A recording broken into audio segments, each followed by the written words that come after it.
नमस्कार मित्रों, MW news मुख्य वक्ता में आपका स्वागत है। मैं साहिल अरोड़ा।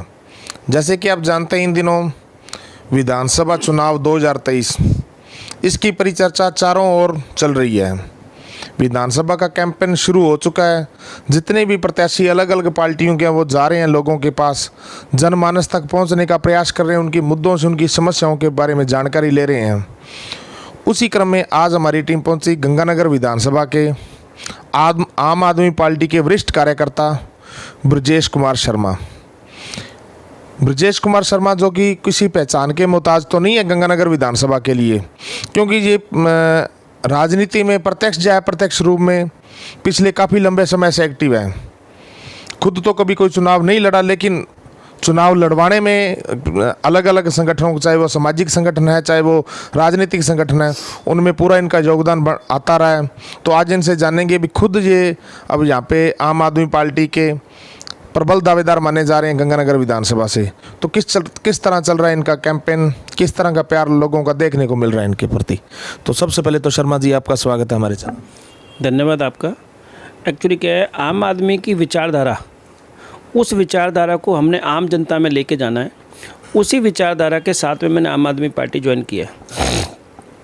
अभी हमने देखा था कि 9 साल से लगभग दिल्ली में केजरीवाल की सरकार है। आपने कभी ऐसा देखा होगा कि किसी भी एमएलए ने, किसी सीएम ने या किसी मंत्री ने ये कहा हो कि भाई मैं काम करूं तो मुझे वोट देना, अन्यथा मत देना। तो ये केजरीवाल ही ऐसा बंदा है जिसने ये कहा कि अगर मैं काम करूं तो ही मुझे वोट देना, अन्यथा नहीं देना। आप देख लो, उसके बावजूद भी 9 साल से करीब, आप ये देखो, जब से पार्टी आई है तब से दिल्ली में उसकी सरकार है। पंजाब में भी वही है, तो उन्होंने भी पंजाब में भी यही कहा था कि मैं काम करूंगा तो ही मुझे वोट देना। पंजाब में भी फुल बहुमत के साथ सरकार बनाई। उनकी विचारधारा से मैं बड़ा प्रभावित हुआ और उसके बाद मैंने आम आदमी पार्टी को ज्वाइन किया और टिकट की दावेदारी, मतलब उसके लिए तैयार हुआ कि मुझे भी अगर विधानसभा की सीट की दावेदारी देती है आम आदमी पार्टी अगर चुनती है, तो मैं अच्छे समीकरणों के साथ, अच्छे सिस्टम के साथ इस प्रयास करूंगा कि मैं सीट को निकाल सकूं। बाकी ये है कि जिसको भी पार्टी टिकट देगी हम उसके साथ हैं। और अब ये नहीं है कि भी हम आज इसके साथ हैं, कल उसके साथ हैं, परसों उसके साथ हैं। हम आम आदमी की विचारधारा के साथ हैं और उसके साथ ही रहेंगे, क्योंकि आम आदमी की जो विचारधारा है आज तक किसी के पास नहीं है। हर बंदा अपना समय लेता है और साइड होकर निकल जाता है, लेकिन आम आदमी सिर्फ आम आदमी के लिए काम कर रही है। अगर हम जनता की बात करें तो शायद आपको पता होगा कि आज के टाइम में बिजली की मार है जो सबसे ज़्यादा है। उसके लिए आम आदमी 300 यूनिट फ्री बिजली हर महीने दे रही है। तो इसका मतलब है कि आज गंगानगर में देखा जाए तो 10 रुपये यूनिट बिजली है। तो अगर 600 रुपये का मतलब है कि 6000 रुपये का डायरेक्ट बेनिफिट आ रहा है जो आम जनता को आ रहा है। उसके अलावा मेडिकल फैसिलिटी हैं, एजुकेशंस पर हैं। तो आम आदमी को जो चाहिए वो आम आदमी पार्टी दे रही है, और ऐसी कोई पार्टी नहीं है कि जो आम आदमी के लिए सोच रही है। और आपको दूसरी बात बताऊं कि केजरीवाल जी ने एक ही कहा है कि मैं जुमले नहीं बेचता, मैं केजरीवाल की गारंटी देता हूं और जो देता हूं वही करता हूं। बाकी आप लोग सब समझदार हैं कि एक परिवर्तन रैली है। पहले जो चलता था कि भी एक बार कांग्रेस, एक बार बीजेपी, फिर कांग्रेस, फिर बीजेपी, लेकिन जनता परिवर्तन चाह रही है। और मुझे उम्मीद है कि आम आदमी अच्छी सीटों के साथ अपने राजस्थान में अपना एक बहुमत सिद्ध करेगी, और हम लोग पंजाब के एक तर्ज पर ही यहाँ पे राजस्थान में काम करेंगे और जनता का भरोसा जो लिया है उसको वैसे ही कायम रखेंगे जैसा जनता हमसे चाह रही है। शर्मा जी, बात करेंगे अब आपके बारे में। मैं तो आपको पिछले काफ़ी लंबे समय से जानता हूँ, लेकिन हमारे दर्शकों के लिए एक उत्सुकता है अभी ब्रजेश कुमार शर्मा कौन है कौन नहीं, क्योंकि आप पिछले समाज का काफ़ी समय से, पिछले कई चुनाव हुए उसमें आप एक्टिव जरूर रहते हैं। तो ज़रा अपने ज़ुबानी बताएं भी किन किन चुनावों में आप एक्टिव रहे और किस तरह आपने भूमिका अपनी अदा की राजनीति में, प्रत्यक्ष रूप से या अप्रत्यक्ष रूप से। देखो, मैंने लगभग समाज के कार्यक्रम भी किए, ब्राह्मण समाज के इलेक्शन भी किए, दुर्गा मंदिर के भी किए, अरोड़ा वंश में भी किए। जयदीप बयानी जी का पिछले बार इलेक्शन था तो एक अच्छी कैंपेन के साथ हमने उसको चलाया। लेकिन समझ में यही आया कि कोई भी बंदा समाज के लिए नहीं करना चाहता, वो सिर्फ़ और सिर्फ अपने लिए करना चाहता है। लेकिन मेरे को जो समझ आया है वो ये आया कि आज के टाइम में वही टिकेगा जो जनता का भला कर सकता है। अगर कोई भी आदमी ये सोच के चले कि यार मैंने सिर्फ अपना करना है, तो वो नहीं टिक पाएगा। तो मेरा तो एक ही इरादा है कि जनता की सेवा करेंगे और जनता के बीच में रहेंगे। आज तक जनता ने जो कहा है कि लोग आते हैं और अपने वादे पूरे बिना किए चले जाते हैं, फिर फ़ोन तक नहीं उठाते, तो हम ऐसा नहीं करना चाहते। हम तो एक ही कहना चाहते हैं कि हम जनता के हैं और जनता के बीच में रहेंगे। समाज से जुड़े हुए लोग हैं, धरती से जुड़े हुए लोग हैं, और इसी हिसाब से आज जो कह रहे हैं वही करेंगे और वही करके दिखाएंगे। तो बात करें शर्मा जी, भी आपको आम आदमी पार्टी अभी आपने कुछ एक महीने पहले ज्वाइन किया है, लेकिन ये हमारे दर्शक भी जानना चाहते हैं, हम भी जानना चाहते हैं भी आपके पास ऐसी कौन सी जादुई छड़ी है जो आप मतलब आम आदमी की पार्टी की टिकट तो और भी अपने यहाँ पे कई मांग रहे हैं, लेकिन आप प्रबल दावेदारों में शुमार हो गए और लोगों के बीच में एक जाना पहचाना नाम सामने आया। इसका क्या कारण है? कोई आपके फील्ड का या पहले आपका इस एरिया से जुड़ाव था, उसके बारे में बताएं। सर बेसिकली क्या है, मैं इस एरिया से हूँ। लगभग हर समाज में मेरा अपना एक वर्चस्व है। मैं हर फ्रेंड सर्कल से, सभी से मेरा प्यार है, या ये कहें कि जनता का प्यार है, जिन्होंने मुझे आज इस मुकाम पे लाके खड़ा कर दिया कि मैंने आम आदमी की दावेदारी की और उन्होंने मुझे प्रबल दावेदार बनाया।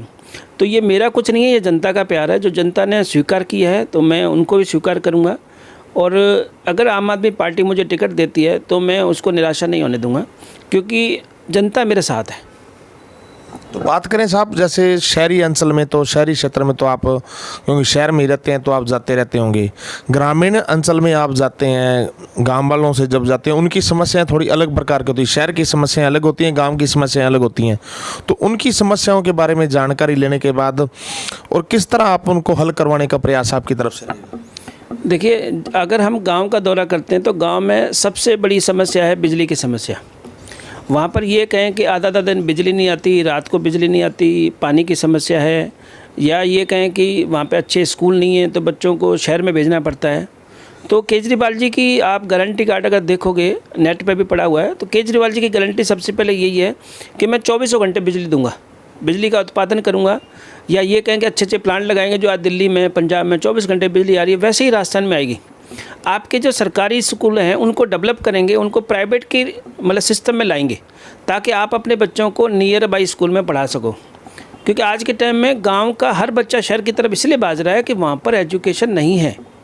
अगर आसपास के गांव में, बड़े गांव बहुत सारे हैं, जैसे गणेशगढ़ है, मैया वाली है, और भी ऐसे गाँव हैं जो अपने आप में बड़े गाँव हैं, अगर वहाँ पर सारी सुविधाएँ हो जाएँ तो मुझे नहीं लगता कि गाँव का बच्चा शहर में आएगा।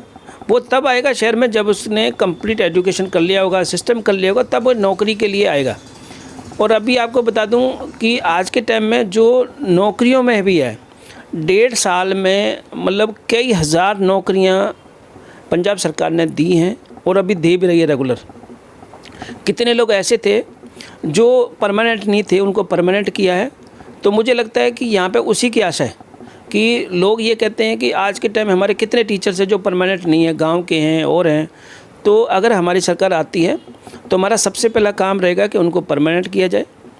दूसरा ये कहते हैं कि आज के टाइम में जितनी भी सरकारें आई हैं या अभी भी हैं, वो टीचरों से टीचर वाला काम कम करा के दूसरे काम ज़्यादा कराती हैं। तो हमारी सरकार ने एक ही कहा है कि भाई टीचरों से हम टीचर वाला काम ही कराएंगे, और अगर टीचर वाला काम होगा तो ही बच्चे एजुकेशन करेंगे, नहीं तो नहीं कर पाएंगे। क्योंकि अपने देखा जाता है अपने यहाँ पे टीचरों को BLO वगैरह का चार्ज दे दिया, जा कई स्वास्थ्य विभाग में सर्वे के लिए भेज दिया, लेकिन जो प्रॉपर काम होता है टीचरों का वो उनसे नहीं करवाते। तो टीचर का काम तो टीचिंग करने का है। अब पुलिस वाले का काम कानून व्यवस्था, पुलिस वाले को कहें भाई आप पढ़ाएं तो वो कैसे पढ़ा देगा। इसी कारण ये बड़ी शानदार विचार हैं भगवंत मान जी के भी, केजरीवाल जी के भी। तो अब बात करेंगे साहब गंगानगर विधानसभा क्षेत्र की। गंगानगर विधानसभा क्षेत्र में पिछले 5 सालों से कांग्रेस की सरकार ऊपर थी, कांग्रेस के यहाँ पे लगभग MLA थे। तो किस तरह का कार्यकाल आपको लगता है भी किस तरह का रहा, और क्योंकि जो कांग्रेस पार्टी है वो विकास के नाम पे वोट मांग रही है। वो कहते हैं हमने विकास बहुत करवा दिए, यहाँ पे काफ़ी कुछ दे दिया, और विकास के साथ और क्या क्या आया वो भी। देखो, यहाँ पे जो विकास हुआ है वो विकास नशे का हुआ है, बेरोजगारी का हुआ है, सट्टे का हुआ है, ये गलत कामों के विकास हुए हैं। आज अगर सरकार की बात करें तो सरकार कहती है भी मैंने गंगानगर में 800 करोड़ रुपए दिया अगर गंगानगर में 800 करोड़, मैं कहता हूँ अगर 500 करोड़ भी लग जाता तो गंगानगर चमन बन जाता। तो कहीं ना कहीं हमारे सरकार का, हमारे दूसरे विधायकों का, उनका फॉल्ट है जिन्होंने प्रॉपर काम नहीं किया। आज L&T कितने वर्षों से काम कर रही है, लेकिन आज भी वो काम पूरा नहीं हुआ। क्यों नहीं पूरा हुआ? कि हमारे जितने भी नेता बैठे हैं वो चाहते नहीं कि ये काम पूरा हो। आज सड़क बनती है, 1 साल बाद टूट जाती है, फिर वो दोबारा बनती है, फिर टूट जाती है। तो इससे क्या बन रहा है? जनता इसको समझदार है, जनता सब समझ रही है। तो जनता इस बार इस चीज़ को समझते हुए देख रही है भी सड़क कितनी बार टूट रही है, कितनी बार बन रही है और क्यों बन रही है। तो सब समझदार है, तो इसमें कहने की आवश्यकता नहीं है। जनता भी बदलाव चाह रही है और बदलाव होगा। सफाई व्यवस्था है हमारी वो चरमराई हुई है, चारों तरफ कचरे के ढेर हैं। कोई बंदा प्रॉपर सिस्टम से अपना काम नहीं करना चाहता। पानी की निकासी नहीं है, शहर डूब जाता है। आज के टाइम में ये करोगे 10% घरों में तो रेगुलर पानी भर ही जाता है। या ये कहें कि 10% घरों में तो कितने लोगों के सामान खराब हो गए, कितने डूबने जैसे हालात हो जाते हैं। तो अभी कई लोग तो बच्चे क्या उसमें नाव को तैराते हैं। तो नाव तभी तैरती है, सिस्टम नहीं है। अगर यहाँ पे पानी का सिस्टम हो, पानी की निकासी हो, इतना पैसा आता है सेंटर से, स्टेट से, लेकिन नहीं लग पाता। तो कहीं ना कहीं भ्रष्टाचार हो रहा है। हम सबसे पहले उस भ्रष्टाचार को बंद करेंगे और जनता के बीच में रह के जनता की सेवा करेंगे। तो सर बात करेंगे, सबसे ज्वलंत मुद्दा रह गया अपने क्षेत्र में नशे का। नशा आने का प्रमुख कारण ही पंजाब था, लेकिन हाँ, हालांकि जब से भगवंत मान जी हैं तब से कुछ हद तक कंट्रोल जरूर हुआ, लेकिन पूरा कंट्रोल अभी तक वो भी नहीं कर पा रहे हैं। इसका क्या आप मेन कारण मानते हैं भी पंजाब भी अभी पूरा कंट्रोल क्यों नहीं कर पा रहा है नशे पर? और मेन कारण चिट्टा वगैरह का जो नशा है, मेडिकेटेड नशा आया तो पंजाब से ही है, राजस्थान में। तो उसके बारे में आप क्या कहना चाहेंगे भी क्या कारण है भी अभी तक पंजाब सरकार भी, जो आपकी आम आदमी पार्टी की सरकार है, वो भी अभी तक नशे को कंट्रोल नहीं कर? और नशा सबसे ज्वलंत मुद्दा है। ये बिजली, पानी, सड़क, ये तो बहुत पुराने मुद्दे हैं, भारत जब से आज़ाद हुआ तब से मुद्दे हैं ये। लेकिन नशे का जो ज्वलंत मुद्दा है जिससे देश का युवा बर्बाद हो रहा है, देश की पीढ़ी बर्बाद हो रही है। देखो, इसमें ये कह सकते हैं कि भी भगवंत मान जी ने काम नहीं किया, तो ये कहना गलत है। भगवंत मान ने पिछले 1.5 साल में हज़ारों की संख्या में नशाखोरों को पकड़ा है और वो आज वो अंदर हैं। 50% से ज़्यादा नशे पर लगाम लगा चुके हैं। आगे तैयारी चल रही है कि भी इस नशे को बंद किया जाए। लेकिन हर चीज़ का एक सिस्टम है, वो धीरे धीरे ही होता है। आज अपन चाहें कि एक साथ कुछ हो जाए तो वो चीज़ें नहीं मिलती, क्योंकि उनके तार पुराने लोगों से जुड़े हुए हैं, वो पुराने सिस्टम से जुड़े हुए हैं। तो जैसे जैसे सरकार के हाथ में आ रहा है उसको वो बंद कर रही है, और मुझे नहीं लगता कि आने वाले साल में ऐसा कुछ होगा।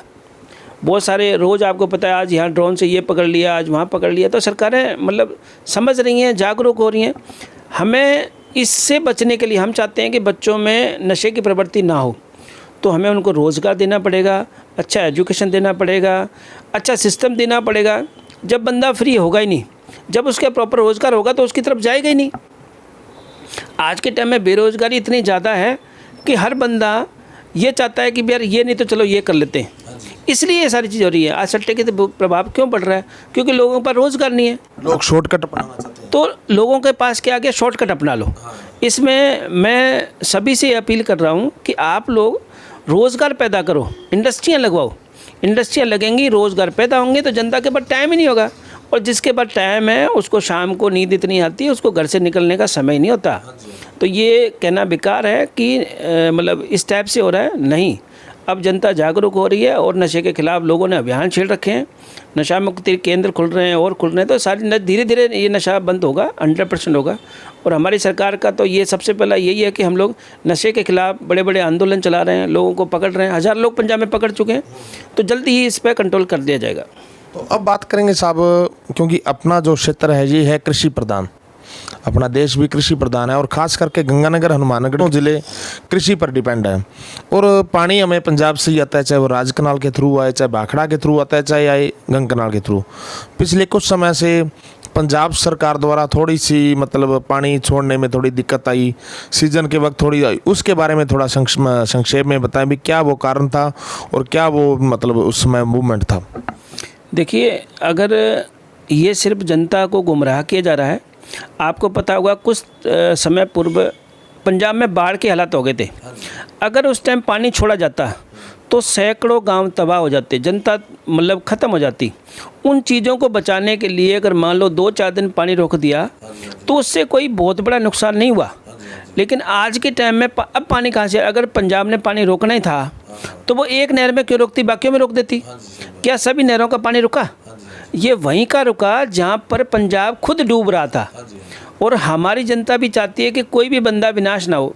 आपने देखा होगा कि अगर किसी बंदे को शुगर हो जाता है तो उसकी उंगली काटना ही बेटर रहता है, नहीं तो पैर काट दिया जाएगा। तो उंगली से जब काम चलता है तो पैर क्यों काटा जाए?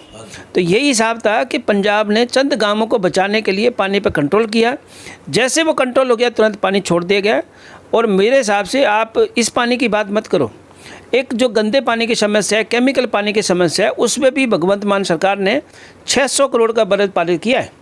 और जल्दी ही वो बजट लग रहा है, पिछले 1 साल से उस पर काम हो रहा है। जल्दी ही आप लोगों के सामने होगा कि हमारे गंदे पानी की जो समस्या है, जो करोड़ों रुपए सरकार ने लगाए हैं, उससे निजात मिलेगी और हमें स्वच्छ पानी, शुद्ध पानी मिलेगा, जिससे हमारी जनता जो चाह रही है वही होगा। तो अब आप हमारे चैनल के माध्यम से आपको आपके क्षेत्र विशेष के लोग तो देख रहे हैं, आसपास के इलाके के लोग भी देख रहे हैं, तो क्या उन्हें संदेश देना चाहते हैं, अपील क्या करना चाहते हैं? मेरी सभी जनता से विनम्र अपील है कि हम सब लोग आम पार्टी हैं, आम जनता हैं, तो हमें लोग आम पार्टी के हिसाब से चलना चाहिए। क्योंकि जो आम पार्टी की जो विचारधारा है, आम आदमी पार्टी की जो विचारधारा है, वही असली विचारधारा है। क्योंकि ये लोग एक आम जनता के लिए काम करना चाहते हैं, जनता के बीच में रहना चाहते हैं। तो इसको अधिक से अधिक बहुमत से जिताएं। विधायक कोई भी हो, सिस्टम कोई भी हो, आम आदमी पार्टी की सरकार में, अभी कुछ दिन पहले पंजाब में भी हुआ था, अगर विधायक भी गलत काम करता है तो उसके खिलाफ भी एक्शन लिया जाता है। ये आप सबको ज्ञात होगा। तो हम आपसे बार बार यही अपील कर रहे हैं कि आप आम आदमी का कोई भी शख्स हो, जिसको पार्टी टिकट देती है, उसको अच्छे बहुमत से जिताएं, ताकि वो आपके बीच में रह के आपकी सेवा कर सके। तो बात करें साहब, अगर पार्टी, बस तो चलो ठीक है, अभी आपको पूरी उम्मीद है, अभी आप पे विश्वास जिताएगी, अगर पार्टी किसी और को आम आदमी पार्टी कैंडिडेट बनाती है, तो फिर आपका नज़रिया और आपका चुनावी कैंपेन किस तरह होगा? क्या आप भी कोई निर्दलीय चुनाव लड़ने का होगा आपका प्रयास, या किस तरह रहेगा? मैं आम आदमी का सिपाही हूँ और आम आदमी के साथ ही काम करूँगा। मेरा ये सोचना ही गलत है कि मैं निर्दलीय लड़ूंगा या मतलब उस टाइप से जाऊंगा, नहीं। मैं आम आदमी की विचारधारा के साथ ही काम करूंगा। और पार्टी जिसको भी टिकट देगी, जिसके सिर पे भी शहरा बांधेगी, वो क्लास में 50 बच्चे होते हैं, फर्स्ट तो एक ही आता है। तो हम सबको ज्ञान है, जिसको पार्टी टिकट देगी हम उसके साथ हैं। जैसे आज कैंपेन कर रहे हैं वैसे आगे भी करेंगे और पार्टी का अच्छे बहुमत से यहाँ पर विधायक बनाएंगे। Thank you. जी हैं जी, गंगानगर विधानसभा से आम आदमी पार्टी के वरिष्ठ कार्यकर्ता और टिकट के प्रबल दावेदार ब्रजेश कुमार शर्मा पिछले काफ़ी लंबे समय से वो एरिया में एक्टिव हैं, प्रत्यक्ष या अप्रत्यक्ष राजनीति में, सामाजिक संगठनों की हो चाहे वो राजनीतिक संगठनों की हो। राजनीति में एक्टिव तो थे ही, सामाजिक कार्यों में सबसे ज़्यादा एक्टिव थे। उसी का फल इनको मिल रहा है, क्योंकि पिछले कुछ 2-3 महीने पहले इन्होंने आम आदमी पार्टी ज्वाइन की, लेकिन इतना शानदार माहौल हो गया, जो कि इनकी पहले का जो माहौल बनाया हुआ था, इनका जो समाज सेवी कार्य किए, तो उसका परिणाम है। इनका अब आम जनता से यही अनुरोध है भी, जो आपने दिल्ली मॉडल और पंजाब मॉडल के जो विकास कार्य हैं उनको देखकर आप वोट दें। क्योंकि अपने आम देखा जाता है बीजेपी कांग्रेस यही क्रम चलता है, लेकिन जो अब आम आदमी पार्टी ने पंजाब में जो कार्य किया है, जब वो उन्होंने दिल्ली में कार्य, उसको देखे आप वोट दें। एक मौका केजरीवाल को, उसी दे वाक्य के साथ सभी के सभी आम आदमी पार्टी के कार्यकर्ता लगातार चुनावी कैंपेन कर रहे हैं और लोगों से मिलने का प्रयास कर रहे हैं। ठीक है जी, MW न्यूज़ में समय देने के लिए धन्यवाद।